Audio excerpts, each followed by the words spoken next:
አፈቅራለሁ ግን ቶሎ ሰለቻለሁ ለዛ ነው እስካሁን ያላገባው ታወቀ ከቤት መኪና ይይዝ ነው እንትን ሻወር ሰድ ይበናል በቃ እሺ ችግር የለም አረፍ እና ያሳስበው ፏብዬ ነው ጠብቀ አልጋው ሲበቃ በቂ ነው በቂ ላይ ብዙ ሰዓት ማሳለፍ አልችልም አዲስ ነገር ፈልጋለሁ አው ካስፈለገ ያው እሱ እንዳንተ ምርጫ ነው ለልጁ ነገር ነው ታዲያ ነግሬዋለሁ እኮ ለሱ እንዳይደክም አረ ምንም ችግር የለም እኔ ሮዝ ፒንክ ነው የለበስኩት አንተ ምን የለበስኩት ምንድነው ፒንክ የሚያስለብስ ከዛውጭ ቤት ነኝ የቤት ማይቤት ይህን ሁሉ ቀፋፊ ነገር ስትሰሙ መቼስ አንዳች ነገር ይወራችኋል አይደለም ለማየት የምንጠላው ነገር አሁን እንዲህ ጥርሱን አገጦ አይኑን አውጥቶ መጥቶብናል አሁን ጥያቄው እነሱ ይዋጡን ወይስ እንዲህ ያለውን አስነዋሪ የሰይጣን ሐሳብ ከሀገራችን ተባብረን እናጥፋ ነው ጥያቄው መልሱን ለእናንተ ትተናል ከምንም በላይ ሴት ልጅ በሰላም ወጣ እንድትገባልህ እንደምትፈልገው ሁሉ አሁን ጊዜው ወንድ ልጅ በሰላም ትምህርት ቤት ሄዶ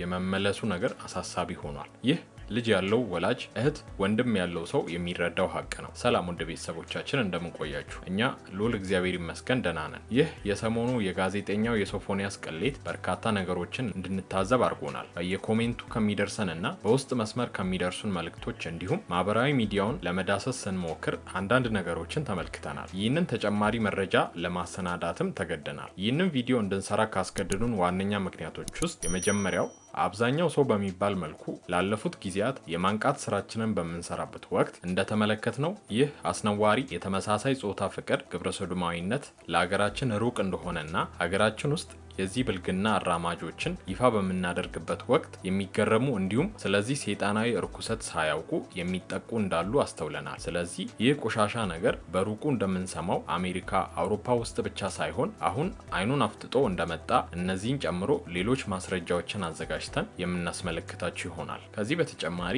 አብዛኞቻችን ይህን የጋዜጠኛውን ብልግና ተመልክተን ግን ልብ ያላልናቸው አንዳንድ አደገኛ የጽሁፍ ምልልሶችን መለስ ብለን እናሳያቸዋለን ይህን ያደረግንበት ዋናው ምክንያት ከዚህ በኋላ ግብረሰዶም የሆነን ሰው ወዲያው እንድትለዩና ራሳችሁን እንድትጠብቁ ለማስገንዘብ ነው በሌላ በኩል እነዚህ ቆሻሾች የሚጠቀሟቸው ቃላቶች ወይንም ሌላው ሰው የማያውቋቸው የኮድ ቋንቋቸውን እናጋልጣለን እስከመጨረሻው በመቆየት በርካታ መረጃዎችን ያድምጡ ቪዲዮ ብዙዎች ጋር ደርሶ እንዲያነቃቸው ላይክ አድርጎ በመጀመር እንዲሁም ለሌሎች ሼር በማድረግ አብረውን እንዲሰሩ እየጠየቅን በቀጥታ ወደ ቪዲዮ እናልፋለን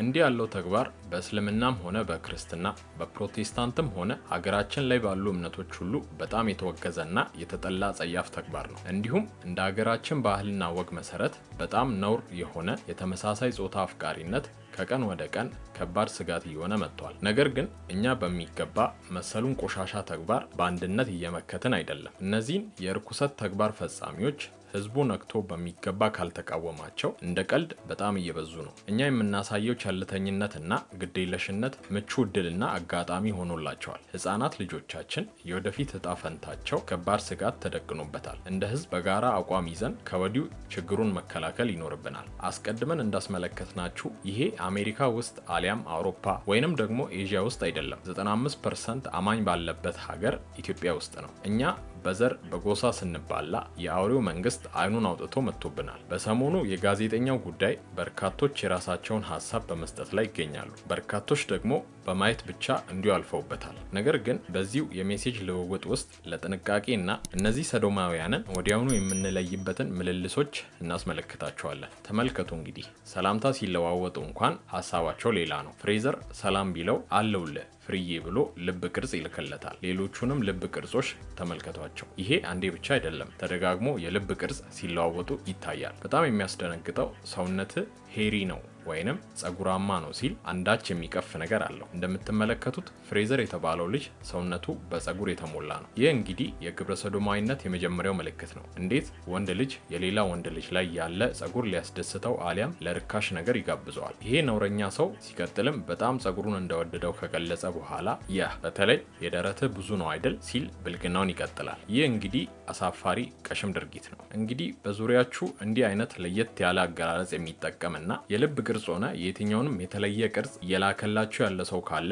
ያ የተመሳሳይ ጾታ አፍቃሪ ግብረ ሰዶም ነው ማለት ነው። ወንድ ልጅ ወንድ ነው። ወንድ ልጅ ወንድ ሲሆን ብቻ ነው የሚያምርበት። ከዚህ በኋላ ያለው ጽሁፍ የሚያስጠላና የሚቀፍ ነው ውድ ቤተሰቦቻችን። ስለዚህ አስነዋሪ ነገር ከዚህ በላይ መናገር ቢቀፈንም ሊማሩበትና እንዲህ ከመሰሉ ሰይጣናዊ ጥቃት የሚተርፉ ሰዎች ይኖራሉ በሚል ሀሳብ እያቅለሸለሸንም ቢሆን ለማስተማሪያነት እናውለዋለን። በዚህ ጽሁፍ ላይ ይህን የረከሰ ተግባሩን ሲቀጥል በዚህ ጽሁፍ ላይ ደግሞ እኔም አሪፍ በርገር ልላክልህ ይለዋል። ይህ ቀፋፊ ጋዜጠኛ መቀመጫውን ማለቱ ነው። አስቡት እንግዲህ ወንድ ልጅ ይህን ሲያደርግ ያሳፍራል። ከቅርብ ጊዜ ወዲህ የተለያዩ የኮርስ ስሞች መጥተዋል። አሁን እንደሰማችሁት አይነት መሰሉን እንግዳ የሆነን ነገር ስታዩ ራሳችሁን ማስመለጥ ብልህነት ነው። በማስከተልም እንዳለው ላከለት። ከዚያም ወዲያውኑ አጠፋው። ከዚህ በላይ ዝቅጠትና ውድቀት ከየት ይመጣል? ከዚህ ቀጥሎ ያለውን ማንበብ ስላልቻልኩ ትቼዋለሁ። ወደ መጨረሻ ደግሞ ከተስማሙና ለመገናኘት ከወሰኑ በኋላ ጋዜጠኛ የተባለው ጉድ የሚለውን ተመልከቱ።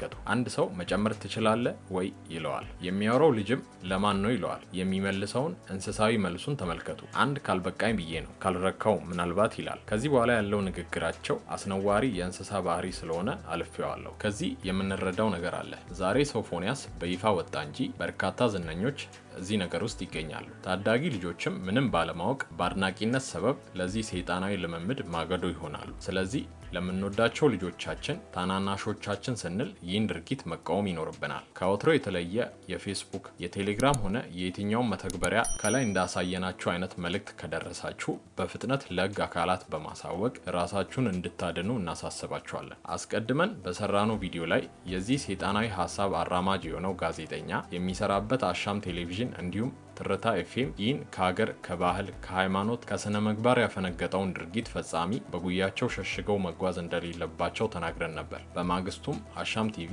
ጠንከር ያለ መግለጫ አውጥቷል። በመግለጫውም በተለያዩ ዘርፎች ከዚህ ጋዜጠኛ ጋር አብሮ በመስራት ውል እንደቆዩ በመግለጽ ህዳር 29 ቀን 2018 ዓ.ም ጀምሮ በተለያዩ የማህበራዊ ሚዲያ አማራጮች ስለ ጋዜጠኛው ከኢትዮጵያዊነት ባህል፣ ወግ እንዲሁም ሃይማኖት ያፈነገጠ ተግባር ሲፈጽም የሚያሳዩ መረጃዎች በድምጽ በጽሁፍና በተንቀሳቃሽ ምስል ጭምር ሲዘዋወር ተመልክተናል ብሏል አሻም ቲቪ። አሻም ይህንኑ በማህበራዊ ሚዲያ ስለ ጋዜጠኛ ስለተሰራጨው መረጃ ሶፎንያስን ማብራሪያ እንዲሰጥበት ጠይቃለች። በዚህም ሶፎንያስ አሁን ራሴን ለማስተካከል ለማከም ጸበል ገብቻለሁ የሚል አጭር ምላሽ ከመስጠት ውጭ ተጨማሪ ያለው ነገር የለም። ስለሆነም አሻም ሚዲያ ትሬዲንግ አክሲዮን ማህበር የኢትዮጵያን ባህልና ወግ እንዲሁም የህብረተሰቡን እሴትና ሃይማኖት ያከበረ የምትመራበት ኤዲቶሪያል አላት ይላል መግለጫው። ይሁን እንጂ ጋዜጠኛው የሚዲያውን ኤዲቶሪያል ሆነ የማህበረሰቡን እምነት፣ እሴት፣ ወግ፣ ባህልና ሃይማኖት የሚጻረር ተግባር ተሰራጭቶበት በመመልከቷ እጅጉን እያዘነች ድርጊቱ የሚዲያ ተቋሟን የማይወክል ይልቁንም በጽኑ የምታወግዘው መሆኑን ለውድ ተመልካቾችና ተከታዮቻችን ለመግለጽ እንወዳለን ሲል መግለጫ ይቀጥላል። ከዚህ በተጨማሪ አሻም ሚዲያ ትሬዲንግ አክሲዮን ማህበር ጋዜጠኛ ሶፎንያስ ዋሲሁን በፈጸመው ከባድ የማህበረሰባዊ እሴትና ኤዲቶሪያል ጥሰት ጭምር የነበራትን የስራ ውል ህዳር 30 ቀን 2018 ዓ.ም ጀምሮ ማቋረጧን ለመግለጽ ትወዳለች ሲል መግለጫውን አውጥተዋል። ይህም ይበል የሚያስብል ነው። መንግስትም ጠንከር ያለ እርምጃውን በመውሰድ ይህን ቆሻሻ ድርጊት እንደሚቃወም ሊያሳየን ይገባል እያልን የዛሬውን እዚህ ጋር እናበቃለን። ፈጣሪ ሁላችንንም ይጠብቀን።